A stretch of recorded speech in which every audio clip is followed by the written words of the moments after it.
பொரியல் பொடி எப்படி செய்கிறதுன்னு பார்க்கலாம் வாங்க. இந்த ஒரு பொடி இருந்தால் போதும், நம்ம பொரியலுக்கு எந்த மசாலாவும் சேர்க்க தேவையில்லை. இது எல்லா விதமான காய்கறி பொரியலுக்கும் இந்த ஒரு பொடியே போதும். அதுக்கு ட்ரை வடைச்சட்டியில் 1 கப்பு கடலைப்பருப்பு சேர்த்திக்கலாம். இதை லைட்டாக வறுத்துக்கலாம். அடுப்பு வந்து லோ ஃப்ளேம்லேயே வச்சுக்கோங்க. இதில் 3/4 கப்பு கொத்தமல்லி இதை சேர்த்து ஒரு 3/4 பதம் வர அளவுக்கு நல்லா வறுத்துக்கலாம். ஏன்னா மல்லி வந்து நல்லா பச்சை வாசம் போகணும், அந்தளவுக்கு வறுக்கணும். இது அடுப்பை வந்து லோ ஃப்ளேம்லேயே வச்சுக்கோங்க. இதில் 3/4 கப்பு மிளகு, 1/2 கப்பு சீரகம் சேர்த்திக்கலாம். சீரகம் அதிகமாக சேர்த்தனோம்னா சில சமயம் கசப்படுத்துரும், அதனால தான் 1/2 கப்பு சேர்த்திருக்கேன். இதில் 3 காஞ்ச வரமிளகாய் சேர்த்திக்கலாம். வரமிளகாய் வந்து காரம் கம்மியாக இருக்கும், அதனால் நான் 3 சேர்த்திருக்கேன்.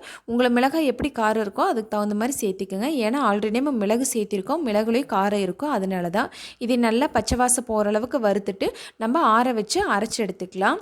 நம்ம ஒரே கப்பில் தான் மெஷர்மெண்ட் எடுக்கணும். நீங்கள் ஸ்பூன் எடுத்திங்கனாலும் அதே மாதிரி 1 ஸ்பூன் கடலைப்பருப்பு, 3/4 ஸ்பூன் கொத்தமல்லி, 3/4 ஸ்பூன் மிளகு, 1/2 ஸ்பூன் சீரகம் சேர்த்திக்குங்க. மிளகாயும் 1 மிளகாய் இல்லைன்னா 1/2 மிளகாய் சேர்த்திக்குங்க. நான் சொல்கிற மாதிரி மெஷர்மெண்ட்லேயே சேர்த்தினீங்கன்னா நல்லாயிருக்கும். இதை நல்லா ஆற வச்சு நைஸாக அரைச்சி எடுத்துக்கலாம். இப்போ சூப்பரான பொரியல் பொடி ரெடி. நீங்களும் ட்ரை பண்ணி பாருங்கள். என்னோடய சேனல் பிடிச்சிருந்தா மறக்காமல் சப்ஸ்கிரைப் பண்ணிக்கோங்க. தேங்க்யூ.